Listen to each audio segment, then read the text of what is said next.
All right, get ready because today we're taking a deep dive into a career that's really anything but ordinary. We're going to be exploring the journey of Associate Professor Liisa Uusimäki. Sounds interesting. And we have her CV here. And let me tell you, I was just going to say. it is fascinating. Yeah, you can tell just looking at it that it's not just a list of, publications and positions, but a real story. Exactly. A roadmap, even. Yeah, of someone who's always looking for new challenges and pushing the boundaries of what an academic career can be. Exactly. And get this, we've got dual citizenship, a passion for teaching that spans continents, and even, wait for it, her own podcast. Oh, wow. Okay, you've got me intrigued. So to make sure we're all on the same page today, we're going to follow the path of Liisa's career chronologically. Okay. Really unpack those pivotal moments and try to understand what was going on in her head. Like, what were the motivations behind some of her choices? Yeah, get into the why. Yeah. All right, let's do it. Let's see where this story begins. All right. Our journey starts in Australia. Okay. Where Liisa earned a Bachelor of Arts in Humanities and then went on to get a Bachelor of Education. Okay. And both of those are from Queensland University of Technology. Even at this point, I feel like we're seeing someone who's drawn to all sorts of different knowledge. Yeah, I'd agree with that. And then that interdisciplinary thread continues, right? She goes on to pursue a Master of Education with a focus on research and then a PhD. And don't forget, all while she's actively teaching. Oh, yeah, that's right. That's quite a balancing act. Talk about a juggling act. It really makes you wonder, Yeah. What was driving her? Yeah, what level of commitment did that take? Really? I mean, imagine teaching and then also, doing your research and writing your dissertation. It's a lot. Absolutely. And it seems like teaching wasn't just some side gig for her. Right. She held multiple teaching positions even while she was, trying to climb that academic ladder. So it seems like a passion, not just a job. Absolutely. Yeah. 100%. And then comes 2013, a big year for Liisa. Okay. What happened? She relocates to Sweden. Wow. Big move. Yeah, and joins the University of Gothenburg. Okay. So this isn't just geographical. This is like a career trajectory shift. Yeah, you see her career evolving. And with this move to Sweden, we see Liisa taking on more leadership roles. Okay. Interesting. So she becomes Director of Programs, Chair of Work Health and Safety. Okay, yeah.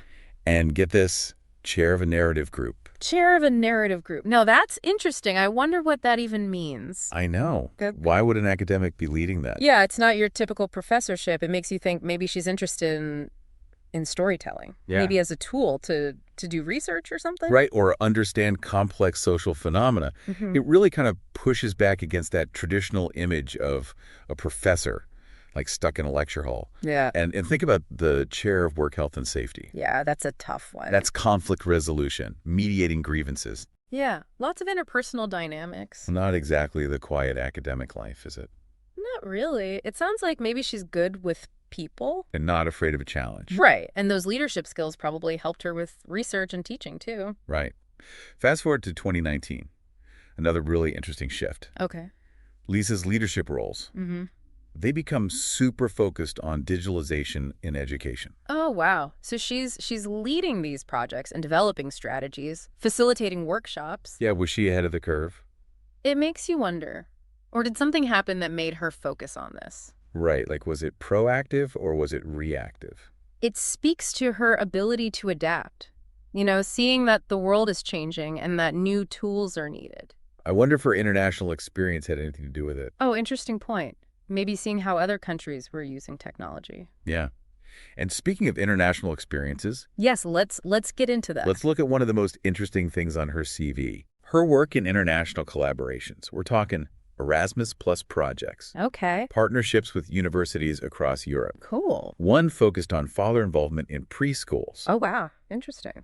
Challenging those traditional gender roles. We're talking a VR initiation grant, using VR to strengthen research partnerships between Sweden and Africa. Oh, wow. And a Stinity-funded sabbatical in Melbourne.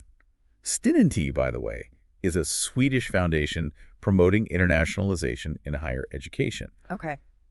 Lisa's is not afraid to cross borders. No, not at all. It's almost like all of her degrees, like those early degrees in humanities and education, Yeah. really laid the groundwork for this global perspective. You Right. know, we talked about her interdisciplinary leanings. Yeah. This is like a natural extension of that. She really wants to understand education from all these different cultural viewpoints, and not just, you know, by reading about it, but by actually going there and experiencing it and collaborating with people. Makes you wonder if there are any themes or any underlying philosophies that connect all these projects. That's a great point.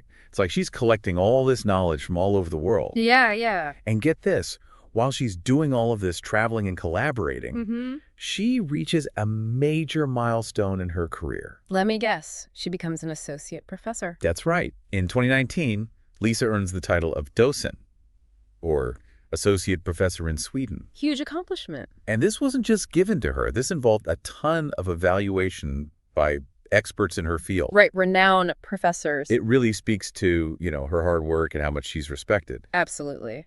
And she gets another recognition around this time, too. That's right. A year before, she's awarded the Excellent Teacher title. Wow. So she's not just a great researcher. She's an incredible educator. Yeah, but she's also a fantastic teacher. Exactly. That's a really dynamic combination.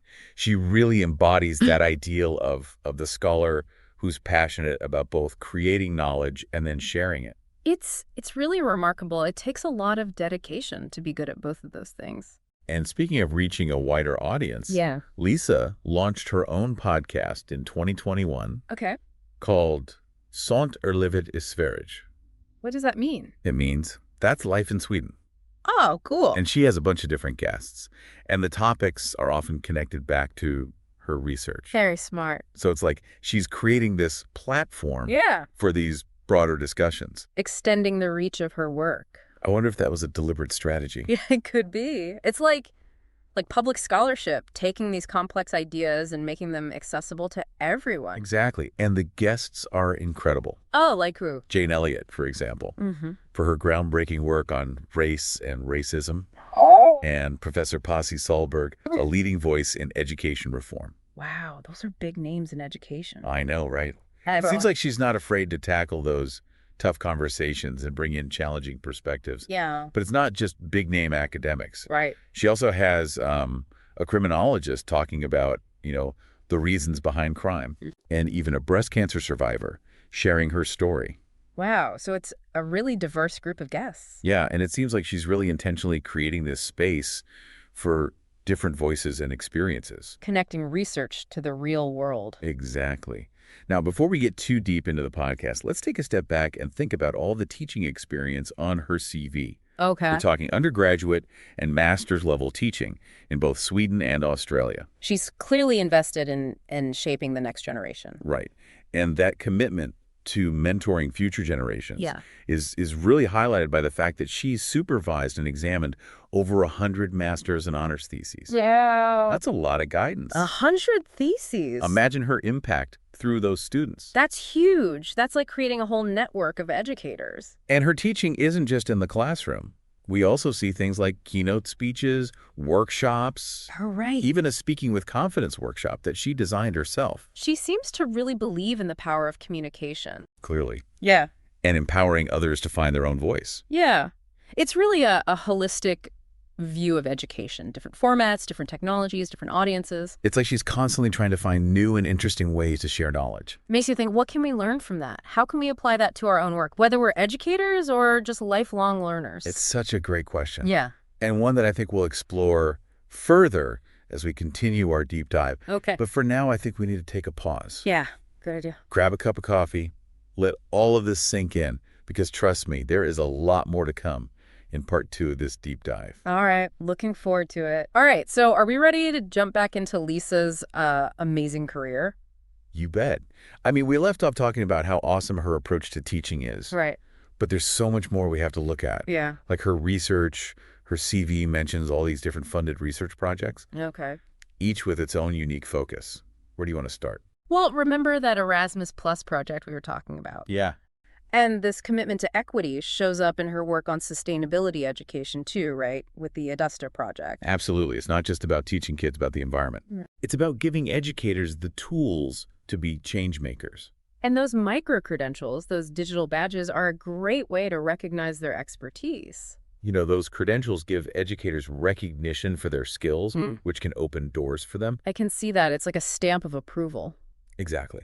And it gives them more credibility within their communities, empowers them to push for sustainability initiatives. It's about building a network of passionate, dedicated educators. And that's what's so inspiring about her work. She's connecting all these things. Like it's all coming together. Technology, global citizenship, sustainability, well-being. It's a whole new vision for education. And she's not afraid to use different methods to make it happen. Like her podcast? Exactly. That's Life in Sweden.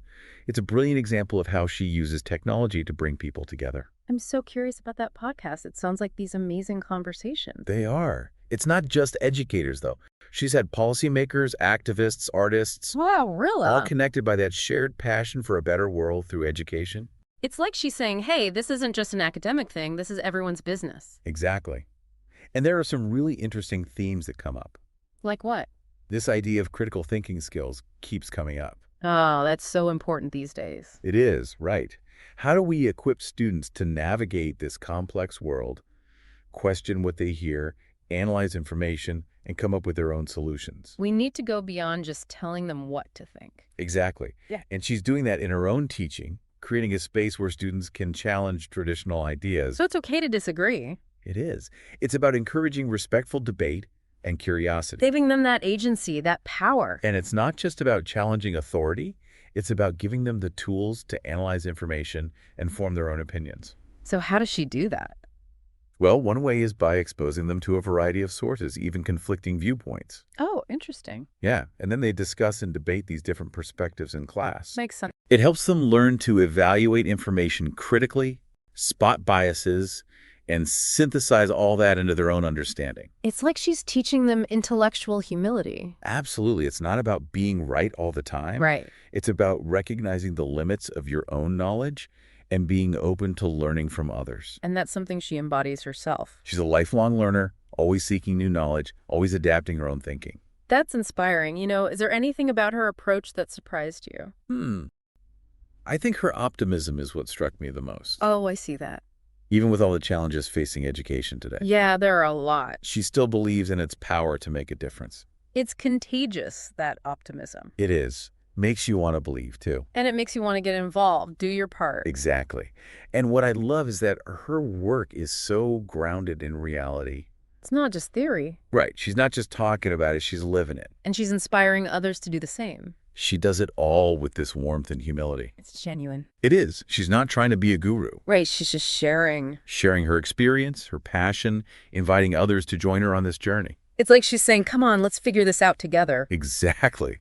And that's what makes it so powerful. You feel like you can be part of something bigger. And that even small steps matter. They do. It's not about waiting for someone else to fix things. It's about doing what you can right now. I love that. We've uncovered so much about what makes Liisa Uusimäki so special. We have, but there's one more thing I want to explore. What's that? Her views on the role of technology in education, especially AI and ChatGPT. Yeah, we touched on that earlier, but I'd love to dive deeper. Me too. Let's talk about the ethical implications and how she uses technology to enhance teaching and learning. It's a complex topic, for sure. It is, but she navigates it with such clarity and purpose. Yeah. It's a fast-moving landscape, for sure. Yeah. But, she's not just swept up in all the hype. Which is easy to be, with everyone talking about AI this and ChatGPT that. Right, exactly. She sees the potential, absolutely, like personalized learning, instant feedback. Oh yeah, those are big ones. Huge, and even things like bridging language barriers. Yeah. But she doesn't shy away from the downsides. Like what? All the ethical stuff we worry about. Data privacy, bias in algorithms, Yeah. Making existing inequalities even worse. Right. So it's not just, yay, new tech. It's more like, hold on, let's think this through. I like that pause. Yeah, and she really emphasizes transparency. With students. With everyone, really. Yeah. Being upfront about how the tools are being used. Yeah. Getting students involved in discussions about the ethical side of it. So it's like a learning process for everyone. It is. It's about digital literacy, but also critical thinking. Not just accepting technology blindly. Questioning it. Yeah, exactly. So they're not just users. They understand what's going on beneath the surface. And beyond the ethics, how does she see AI actually making teaching better? Well, She talks a lot about personalized feedback, for example. That makes sense. Right.